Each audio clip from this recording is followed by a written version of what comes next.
What is going on, everybody? Welcome back to another episode of Strength Coach Rants. I'm your host, Connor Lyons, and today we're going to talk about the fall of the Roman Empire.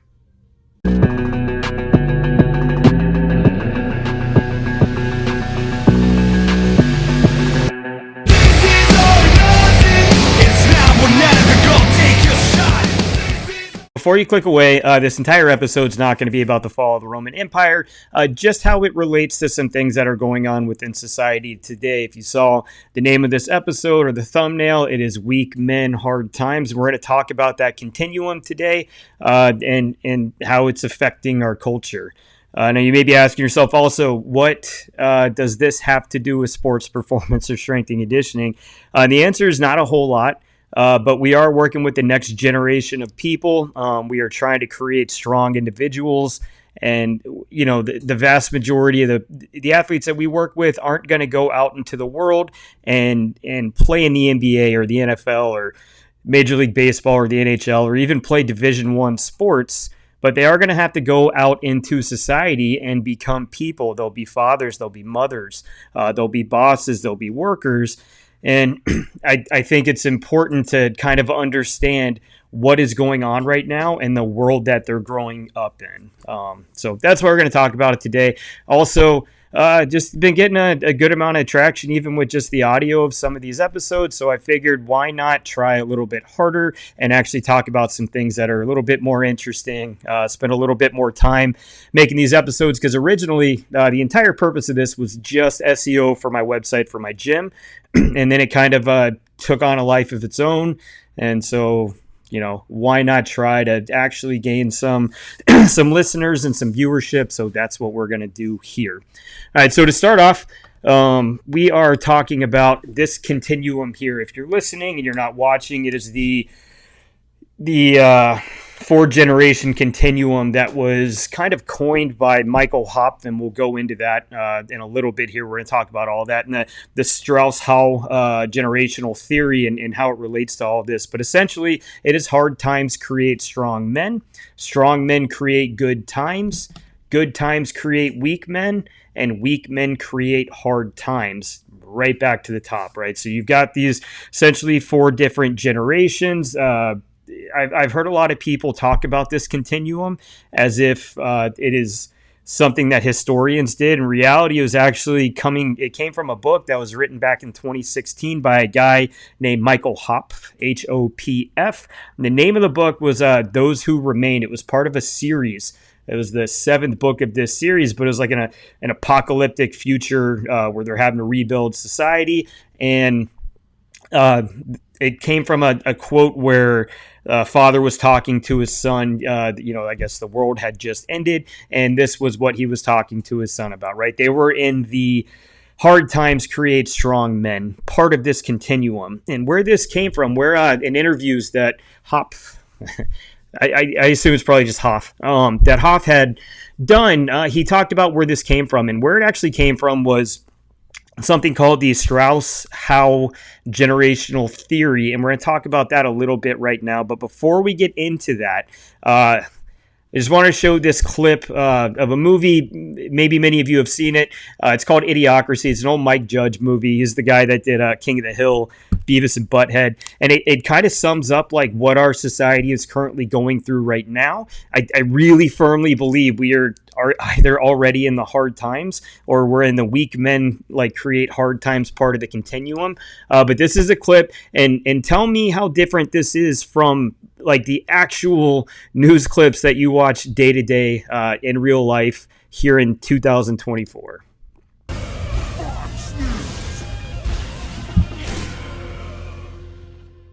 He tried taking water from toilets, but it's secretary not sure who finds himself in the toilet now. And as history pulls down its pants and prepares to lower its ass on Not Sure's head, it will be Daddy Justice who will be crapping on him this time. We now go live to Violence Channel correspondent. This looks like every Fox News host on TV. With highlights on today's trial. Except she's not blonde. Thank you, Velveeta. Well, it started off boring and slow, with Not Sure trying to bullshit everyone with a bunch of smart talk. Blah, blah, blah, you gotta believe me. that part of the trials. So I just want to interject here. If you are somebody who frequently watches MSNBC or CNN, this sounds a lot like how they're covering the Trump trials right now. I'm not going to get super into that, but the parallels to this, from this to what's happening now are pretty amazing. But then the Chief J just went off. He said, man, whatever, the guy's guilty as shit. We all know that. And he sentences us to 1 night of rehabilitation. So that came from a movie from 2016, right? So Jesus Christ, that was 18 years ago. That'll age you a little bit. I was just fresh out of high school when that came out. But it's been 18 years ago, and it kind of pinpointed what eventually was going to happen to society. And Mike Judge actually used the Strauss-Howe generational theory and continuum to kind of predict where society would go. Now, in that movie, it was a lot more corporatism than it was just sheer stupidity. But that's kind of where we're going right now. It's really wild to watch what is happening in society right now between the corporatism and the overall total dumbing down of society, and see that from 18 years ago. Wild. But now we're going to hop into the Strauss-Howe Generational Theory. All right, so we're going to talk about the Strauss-Howe Generational Theory right now, which is where Michael Hopp got his idea for the whole 80-year continuum of strong men, good times, all that stuff. So this was Strauss and Howe kind of went back and they looked at all of the data and the world events from like centuries and centuries and centuries. And what they found was that pretty much every generation follows a specific kind of timeline, and they fit into these exact roles. So these roles are hero generations, artist generations, prophet generations, like PROPHET, not profit like money, prophet like being prophetic, and then nomads. Basically, this theory describes a recurrent cycle of about 80 years, which it may end up being longer down the road because right now these generations last about 20 years. But my generation specifically kind of started having kids much later. So these may end up being like 120-year cycles one day because the generational blocks are going to be so much bigger because so much time goes by before the most recent generation starts having kids. Like, for example, I had my first kid at 39. Most of my buddies and their wives have kids in their like late 20s, early 30s, mid 30s. It's no longer having kids when you're 19, 20, 21, although that does happen by and large. It happens later in life now. So maybe we will see this become a 120-year continuum. But for now, it's about 80 years because of how these generations kind of lay themselves out. I'm going to pull up a graphic here that shows these generations and what their roles were. And as we're looking at this, we're going to kind of look at the roles and what happens during these generations. And it goes back centuries and centuries and centuries, not just in America, but the Turkish Empire, the Ottoman Empire, the Greek empires, the Roman Republican Empire, it tends to just follow suit. And it's kind of wild. I think it was Mark Twain, right? Said history doesn't repeat itself, but it often rhymes. And that's true. It happens over and over and over again. And why we can't seem to learn from this and change course is beyond me because all the data is in front of us. I feel like most people like learn history in an effort to manipulate people from being able to make a change at this point. But, you know, I have no trust in most of our institutions. So maybe not everybody feels the way I do. But we're going to go over... one more thing. So these 80-year continuums or these cycles tend to end in crisis and then bring us back to the top, right? So we have the hero, the artist, the prophet, the nomad, crisis, boom, back to hero. And we're going to go over all of these here. So this this chart starts with nomads, but for the purpose of this, we're going to start at the hero generation. All right. So the hero generation, you have the GI generation. We're talking about being born during like the Great Depression, World War I, living into World War II and being active participants. That's where they get the name hero from. They're typically raised by protected parents. They come of age during a great crisis. They're called heroes because they solve this crisis and it has a huge impact on the rest of their lives. Following the crisis, these heroes become institutionally powerful in midlife and stay focused on solving great challenges for the rest of their lives, right? So the same people that were part of like getting us through World War II and were born during World War I and the Great Depression are also the same people that put us on the moon, right? So this kind of makes a lot of sense. In old age, they tend to have a spiritual awakening as they watch younger generations work through cultural upheaval. All right, the next one are the artists. All right, so this would be our silent generation and Generation Z. They're the children of heroes. They're born before or during a crisis, but they were not active participants in that crisis, right? So the silent generation really, I mean, the ones who were born like really early probably were in World War II because, right, 1942 is when they bombed Pearl Harbor. That would have put some of these people at 17. And remember, we had people from that generation lying to be able to get into the army to go fight in World War II, right? Totally different than how we are now. But a lot of these people did fight, in World War II. They're highly protected during their childhood. They're risk adverse and they are conformists, right? And if you look back at the silent generation, they absolutely were conformist.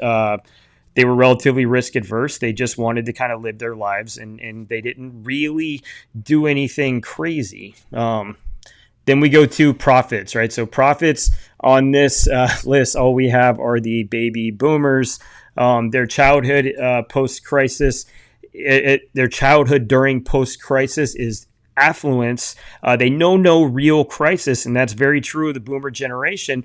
So they tend to create their own like cultural and political upheaval. If you look at the 60s and 70s, that was some of the boomer generation, some of the silent generation, but that was them creating their own issues because they had no real dragons to slay in life, right? So there's no real problems. Let's create them. If you've ever watched or seen clips of a show like The Real Housewives of whatever county or city, those women have no purpose. They have no dragons to slay. So what do? They create problems and they fight about nonsense. Like you and your millionaire friends, like life can't be that bad. I promise you. And they tend to lay the groundwork for the next crisis, right? So you can look at the economic crisis that we are about to go through, and even the one in 2008. Boomers had a big hand in that between, the people who were in charge. Overwhelmingly, the boomers have kind of voted for the people who have spent us to $34 trillion worth of debt.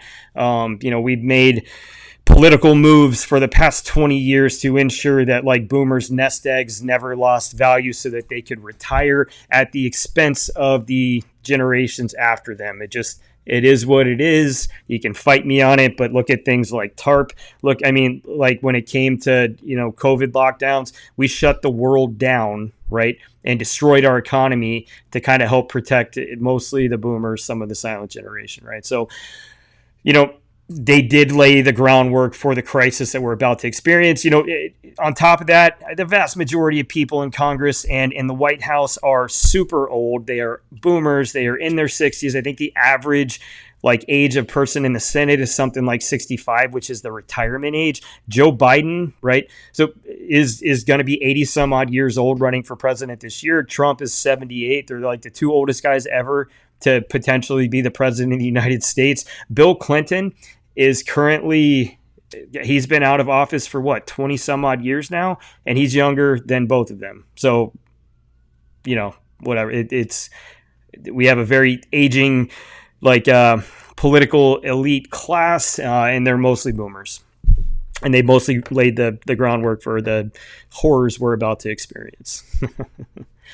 All right, so after prophets, we have the nomads, right? So these are children that are born during awakening periods of cultural chaos, right? So if you look at Generation X, the 60s to 80s, that's total cultural chaos between the sexual revolution, third wave feminism. The world changed pretty drastically. Their earliest memories are of faraway wars, urban protests. You look at LA, Watts, all of the racially charged riots that we had throughout the country, no fault divorce.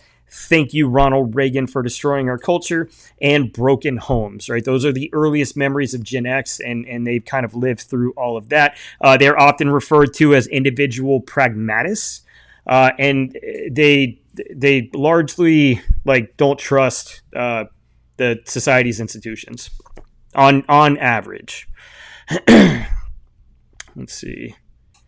Was that the last one? Yeah, that was the last one, nomads. All right, so you can see, right, so we went from the lost generation, which were nomads, to the GI generation that were heroes, silent generations that were artists, baby boomers were prophets, then came Gen X who were nomads, then came millennials, my generation, which are the quote-unquote heroes. Then we had Generation Z, or the Zoomers, who are the artists of today.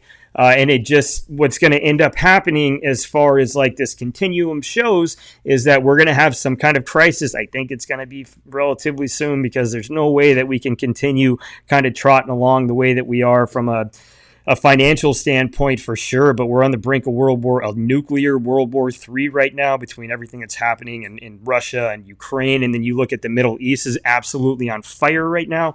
The world, something crazy is more than likely going to happen. They even say like the solar flares are getting really crazy right now, which could shut down the power grid. The poles are about to flip. They've been gravitating away from where they're supposed to be for a while now. So we're looking at something probably pretty crazy in the next 10 years, which will be the crisis that brings about the hero generation. Or no, not the hero generation, the nomad generation. Artists into nomads. Yes. All right. So before I get any more lost, I'm going to cut this and we're going to go on to the next thing. All right. So back to the weak men, hard times, strong men, part of the continuum here that I believe we're in some part of that currently. Life has become entirely too soft for the vast majority of people. I'm going to play a clip here from, honest to God, not sure who this is, but what he says is absolutely truth. He's going to talk about how weak men create hard times and hard times create strong men and all of that. So I'll go ahead and put this on here. Listen, it's about 50 seconds. And he sums it up absolutely perfectly. He said to me, my grandfather walked 10 miles to work every day. My father walked 5. I'm driving a Cadillac. My son is in a Mercedes. He said my grandson will be in a Ferrari. But he said my great-grandson will be walking again. So I asked him, I said, well, why is that? And he said to me, tough times create strong men. Strong men create easy times. Easy times create weak men. Weak men create tough times.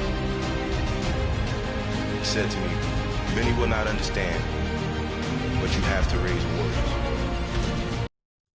And he's absolutely true. I think back to when you were in high school, how many people that you knew who had like super rich parents who did everything for them outside of like them maybe going to work for the family business. How many of those people ended up being like super successful? Most of the kids that I grew up with whose parents were like super affluent and these kids never had to work or like really do anything all grew up to be like drug addicts, or just average people, right? Because life got too easy, so they never had to like bend themselves and like fight through anything, so they just never accomplished anything great, which is fine. There's so many average people on the planet that are awesome people, but we start kind of slipping down the slope here from that, like you said, his dad or his grandpa walked 10 miles. His dad walked 5. He drives a Cadillac. His son drives a Benz. His grandson's going to drive a Ferrari. And then his great-grandson is going to be walking again. All these families that build these great, generational wealth type things, it may change now because people have gotten a lot more investment savvy. But I think it says it takes like 2 generations to spend like what's been accumulated before, right? If the work doesn't go into continuing to grow whatever that asset was or that business.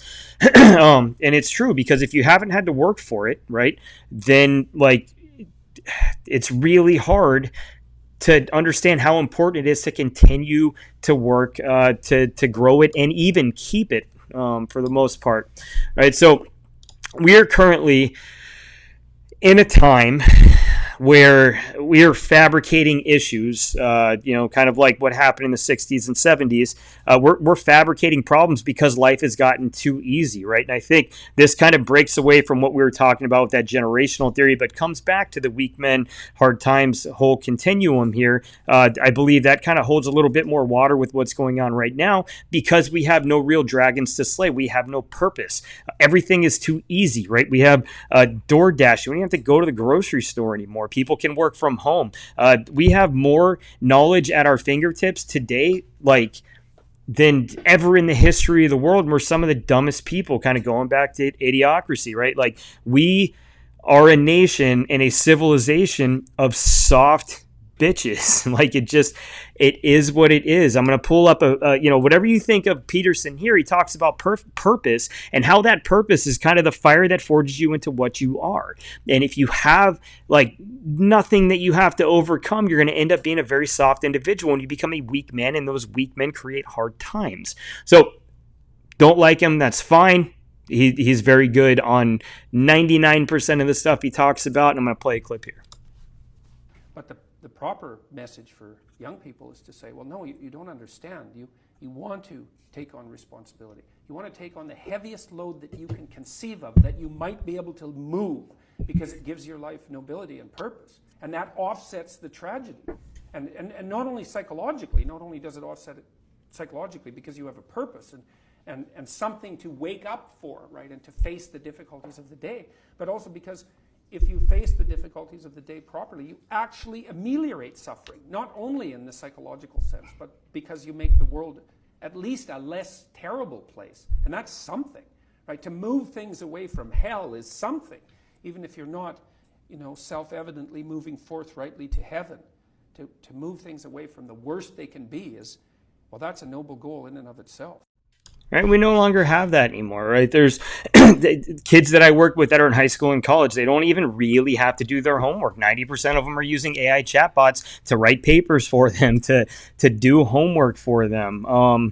We have audiobooks now where we don't even really have to apply ourselves reading. I think the only reading that most people do tends to be on social media, and even the most popular social media platforms are video based, right? So Instagram, TikTok, a lot of X is now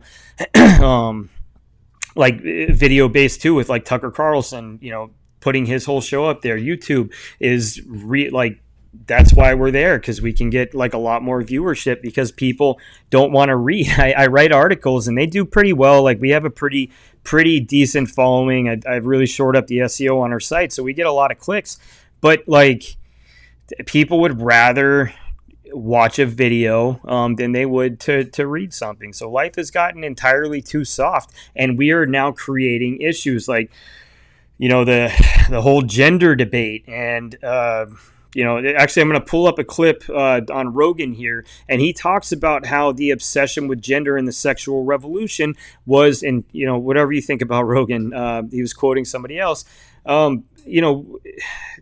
They tend to be a precursor to the fall of civilizations. I forget who it was. It was Nietzsche actually talked about there were three things that almost assuredly guaranteed a cultural revolution, which destroys the empire, and the sexual revolution and obsession with gender was one of those three things. All right, so I'm going to play this clip here.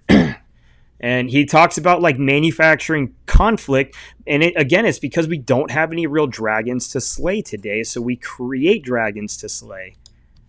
Douglas Murray talked about this, that it seems like every civilization, when they're at the brink of collapse, becomes obsessed with gender. And he talked about ancient Greece and ancient Rome. And it just seems like a thing that people do when there's no real physical conflict. Right. So people look for conflict that doesn't exist, and they find conflict in standard norm. Oops. Yep. So it's not so yes, there are wars going on right now, but your average individual is ordering DoorDash and not worried about getting blown up. We're not worried about bears coming out of the woods and eating us and our children. We have a life that is super soft. Now, granted, there are some other things that we deal with, like driving in a vehicle 80 miles an hour, essentially being in a projectile that can kill you just to get to and from work. But that's become relatively normalized for most people. It's not seen as a danger all that much.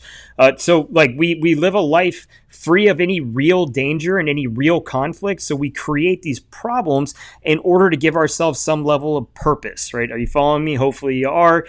If we don't have like purpose to the day, and you see it with a lot of these what you could call social justice warriors, they have no purpose, they have no real job, they have no real like family because they refuse to get married and have kids, and thank God, because we don't need more.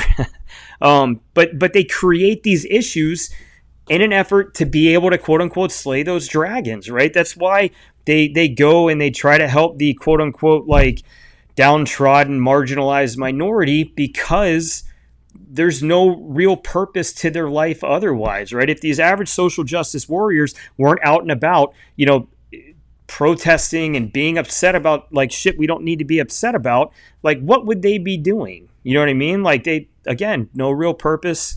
And that's where it leads us to. So I think right now, as a civilization, we're in a position where like we could probably use a little bit of conflict or a little bit of like just something to kind of make people have to adapt and become stronger individuals. Because, you look at it, we have like young boys playing sports with young girls, right? Injuring them, hurting them, taking away opportunities. And but like it is accepted, and very few people are willing to even speak out about it. And like, because they might get quote unquote canceled or fired, or like, dude, you could even have like your banking ability taken away from you. So like we live in a weird time where that's like actually happening. And it's because, again, we don't have any of these real life actual problems that we have to go in and create these problems. So like I said, I'm not sure if we're in like the weak men hard times, or if we're already in the hard times strong men point of the continuum, but we are absolutely somewhere in that space unless we are able to find some level of purpose. Some level of purpose is going to find us. All right, well, that's going to do it for today. I told you the whole thing wasn't about the fall of the Roman Empire. I guess you could say it's more about the fall of the American Empire, the American Republic, at least. Do us a favor, give us a like, subscribe, share, notify yourself. Go over to X, follow me. I'm at based_coach1. It's the trad strength coach. It's a cartoon photo of me wearing this hat with red laser shooting out of my eyes. You can't miss me. I'm a little bit more politically charged over there. On this channel, we're really gonna kind of try to remain within the realms of like culture and training. And that's kind of what today was. Creating strong men, not even in women, not just, physically, but emotionally. That's what's going to get us through this. That's what's going to get us through this next crisis, because something is coming. We don't know what it is yet. It'll more than likely be economic, because that's just kind of the way it's looking right now with inflation and monetary policy, the way it's going. But yeah, give us likes, subscribe, share, all that fun stuff. Just to wrap everything up, find purpose. Don't have your purpose be to destroy other people's lives via cancel culture and things like that. That's an exercise in futility. Wake up. Peterson said it. There was some general that said it a while back, but like, wake up, make your bed, do something you don't want to do. Then you can build on that all day long. That gives you like a jump start on having your purpose and kind of doing the things you don't want to do throughout the day, so that, like he said, you can move away from worst possible, right? It may not be the best possible, but you incrementally move away from worst possible, and life only gets better from there, because we are going to need strong men and women to get us out of whatever is coming next, because we are right here. And maybe if we become strong enough, we'll be able to that's not the right word. We'll be able to kind of skip over the hard times and go straight back to the good times. So like Hulk Hogan says, say your prayers, eat your vitamins, and make your bed, find purpose, and you'll be a much happier individual. Maybe we can avert the crisis of either destroying our culture or destroying yourself. Hope everybody has a good week. We'll see you next time.